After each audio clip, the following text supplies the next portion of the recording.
Welcome back to middle education. Finally class 10th के mathematics का paper हो चुका था और हम लोग यही उम्मीद लगा के रखे थे कि इस बार हमारा पेपर बेसिक और स्टैंडर्ड में से आएगा, लेकिन ऐसा नहीं हुआ है। लेकिन फाइनल एग्जाम में क्या रहने वाला है इसके लिए हम बाद में अपडेट देंगे और इस पर हम डिटेल वीडियो भी बनाएंगे।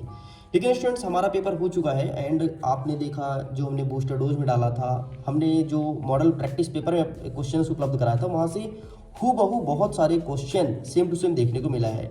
मैंने आपसे ये भी बोला था कि अंक चेंज हो सकते हैं, लेकिन यकीन मानो डिजिट तक चेंज नहीं हुआ है। एंड फाइनली ये रहा तुम्हारा पेपर, कुछ इस प्रकार से पेपर था, ठीक है। इसका कोड वगैरह देख सकते हैं। एंड फाइनली अब हम देखने वाले हैं कि इसका सही आंसर क्या होगा।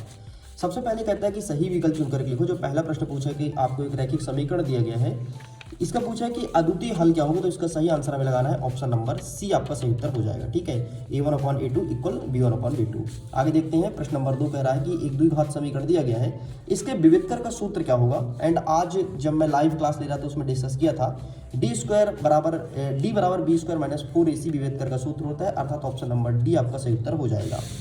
नेक्स्ट हमारा कह रहा है प्रश्न क्रमांक 3, इसमें कहता है कि समांतर श्रेणी दिया गया है 4, 10, 16, 22, इसमें सर्वांतर क्या होगा, मतलब डिफरेंस कितने होगा।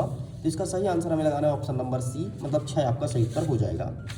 नेक्स्ट हमारा क्वेश्चन कहता है, क्वेश्चन नंबर 4, हमें पी का कोई वैल्यू दिया है x और y, इसमें मूल बिंदु 0, 0 से दूरी क्या होगी, ये चीज पूछा है। तो इसका सही आंसर हमें लगाना है option number C, √x² + y²। Next question देखते हैं 5th नंबर, क्या कहता है निम्नलिखित में द्विघात बहुपद होगा। तो यहाँ पर इसका सही आंसर हमें लगाना है ऑप्शन नंबर ए, सही उत्तर हो जाएगा, ठीक है। यही द्विघात बहुपद है क्योंकि चर की अधिकतम घात इसमें 2 है। ओके, तो इसका सही आंसर क्या लगाएंगे, ऑप्शन नंबर ए। नेक्स्ट कह रहा है कि एक परिमेय संख्या और एक अपरिमेय संख्या को अगर हम जोड़ेंगे तो क्या मिलेगा। तो मैंने आपको कंडीशन बताया था कि परिमेय को जोड़ो तो परिमेय मिलता है, परिमेय और अपरिमेय को जोड़ो तो हमेशा अपरिमेय मिलता है। तो इसका सही आंसर ऑप्शन नंबर बी हो जाएगा। ठीक इस प्रकार से क्वेश्चन इंग्लिश में अवेलेबल है, आप इंग्लिश में देख सकते हैं। तो हमारा प्रश्न क्रमांक 2 कह रहा है रिक्त स्थान की पूर्ति करो। पहला नंबर कह रहा है कि किसी पेड़ की छाया व ऊंचाई बराबर है तो उसका उन्नयन कोण क्या होगा। अरे यार, अगर छाया ऊंचाई बराबर है तो 10 45 मतलब 45 डिग्री हो जाएगा, वेरी सिंपल।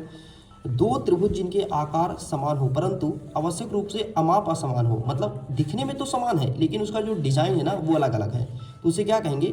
तो यहाँ पर हम लिख देंगे इसके लिए विषम रूपी त्रिभुज, ठीक है, इस प्रकार से इसे नाम देंगे।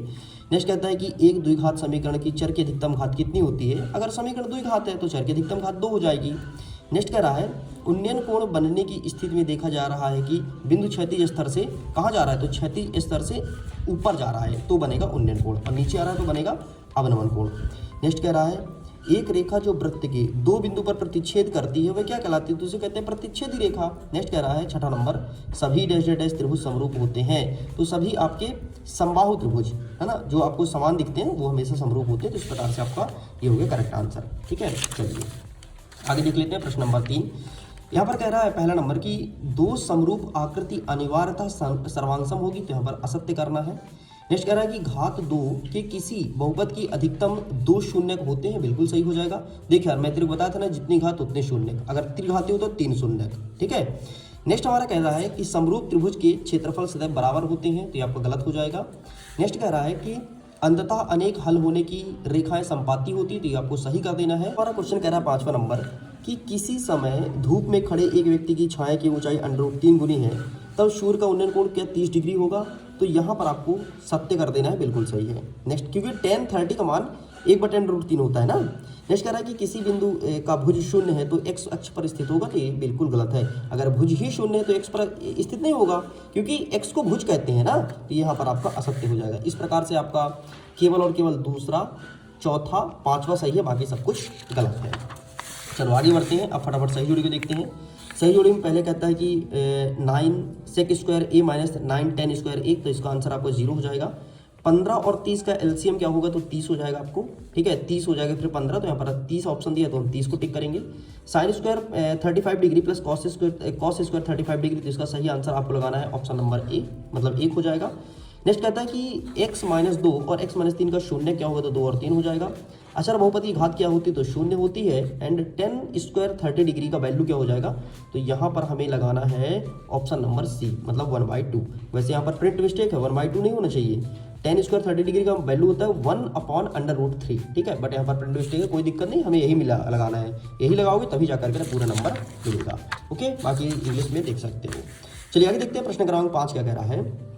यदि द्विघात बहुपद a x square plus b x plus c के शून्य अल्फा और बीटा है, तो अल्फा प्लस बीटा का मान क्या होगा। याद करो यार, जब मैं क्लास ले रहा था मैंने चिल्ला करके बताया था कि अगर अल्फा प्लस बीटा पूछे तो आपको लिखना है माइनस बी अपॉन ए, और अल्फा प्लस बीटा पूछे तो सी अपॉन ए लिखना है। अगर तुमने अच्छे से क्लासेस को लिया होगा तो डेफिनेटली इसको उड़ा दिए होगे। नेक्स्ट कह रहा है कि जिस समीकरण का आलेख एक सरल रेखा हो वो क्या कहलाता है, तो यहाँ पर आपको लिखना है रेखीय समीकरण। नेक्स्ट कहता है द्विघात समीकरण के मूल ज्ञात करने का सूत्र क्या होता है, तो सिंपल सा श्रीधराचार्य का सूत्र अगर तुम्हें याद होगा तो वही तुम्हें लिखना है। अरे याद करो ना, B square plus minus under root 4ac है ना, बस उसी बात कर रहा हूँ। नेक्स्ट कहता है कि आधारभूत समानुपातिक प्रमेय क्या है। ठीक है, तो इसका देख लीजिएगा आंसर। इसको मैंने सॉल्व कराया था, बूस्टर डोज में दिया था, 2 नंबर वाले क्वेश्चन में दिया था, वही पूछा है। नेक्स्ट क्या कह रहा है कि यदि किसी वृत्त के व्यास के छोर का बिंदु इतना इतना दिया है तो इसके निर्देशांक क्या होगा, तो यहाँ पर सिंपल सा 4 और 2 लिखना है। एंड दृष्टि रेखा क्या होता है, दृष्टि रेखा का मतलब सिंपल सा जिस चीज़ों को प्रकाश की सहायता से हम अपने आंखों में देखते हैं वो कहलाता है दृष्टि रेखा। ओके, दैट्स इट, ये कंप्लीट होता है। एंड क्वेश्चन पेपर कुछ इस प्रकार से था। बाकी बहुत सारे क्वेश्चन आए, भर के क्वेश्चन देखने को मिला है आपके हमारे बूस्टर डोज में से, एंड जो मैंने सैम्पल पेपर अपलोड किया था। अगर आप देखना चाहते हो तो एक बार मैं दिखा देता हूँ कौन कौन से क्वेश्चन आए हैं। सबसे पहले क्वेश्चन नंबर 6 का ऊपर वाला और नीचे वाला ये आया है। क्वेश्चन नंबर 7 का सेम टू सेम आ गया है। ठीक है, इसका शून्य ज्ञात करने के लिए इस क्वेश्चन को मैंने दिया था तो ये सेम टू सेम आ गया। ठीक है, ये देखो पेंसिल वाला याद करो, बूस्टर डोज में जाके देख लेना। और एक सैंपल पेपर में मैंने दिखाया था तो ये क्वेश्चन सेम टू सेम आ गया, ये वाला भी क्वेश्चन सेम टू सेम आ गया है। ठीक है, तो ये क्वेश्चन आए हैं। नेक्स्ट ये वाला क्वेश्चन सेम टू सेम आया, ये भी आया सेम टू सेम। नेक्स्ट इसमें 10वां नंबर सेम टू सेम आया, एंड इसका 6वां वाला आया। हाँ, अगर नहीं आया तो 11वां नंबर नहीं आया भाई, मैं ईमानदारी से बता रहा हूँ। 2 नंबर का क्वेश्चन जो मैं नहीं पढ़ाया था उसके बाहर से आया है। ओके, चलो आगे बढ़ते हैं। इसमें से कौन सा नहीं आया, इसमें से 12 नंबर का जो ऊपर वाला है ना वो मेरा पढ़ाया हुआ नहीं है, बाकी नीचे वाला को मैंने अच्छे से पढ़ाया था, ये क्वेश्चन आ गया है। नेक्स्ट कहते हैं 13 नंबर का तो दोनों आ गया है। आगे बढ़ते हैं नेक्स्ट हमारा क्या कह रहा है, इसमें से आपका ऊपर वाला आ गया है, नीचे वाला मैंने नहीं पढ़ाया था। नेक्स्ट कहता है 15 नंबर, तो ये तो भाई पढ़ाया था, याद कर। ठीक है, तो ये पूरा सेम टू सेम आ गया, एंड ये वाला नहीं पढ़ाया था। मतलब मेरे पढ़ाए हुए एक ना एक क्वेश्चन देखने को मिला है हर एक क्वेश्चन में से। इसमें देखते हैं तो ये ऊपर वाला आ गया। ठीक है, नेक्स्ट इसमें से मैंने क्या पढ़ाया था, मैंने नीचे वाला पढ़ाया था, ऊपर वाला मैंने नहीं पढ़ाया था। नेक्स्ट क्या कह रहा है कि हाँ, इसको तो मैंने दोनों पढ़ाया था। ठीक है, इसका मैंने ऊपर वाला पढ़ाया था, नीचे वाला नहीं पढ़ाया था। ठीक है, इसमें से मैंने ऊपर वाला आपको पढ़ाया था। एंड आगे देख लेते हैं, यहाँ से ऊपर वाला मैंने नहीं पढ़ाया था लेकिन नीचे वाला पढ़ाया था, ये आ गया है। ठीक है, इसमें से मैंने नीचे वाला पढ़ाया था, ये आ गया है। नेक्स्ट इसमें से दोनों आ गया भाई। ठीक, इस प्रकार से क्वेश्चन पेपर था आपका। टोटल 15 पेज का 16 पेज का पेपर था, एंड पेपर होता है कंप्लीट। तो चलिए अब नेक्स्ट सब्जेक्ट की ऐसी तैयारी करेंगे और बेहतरीन लेकर के आएंगे। Thank you.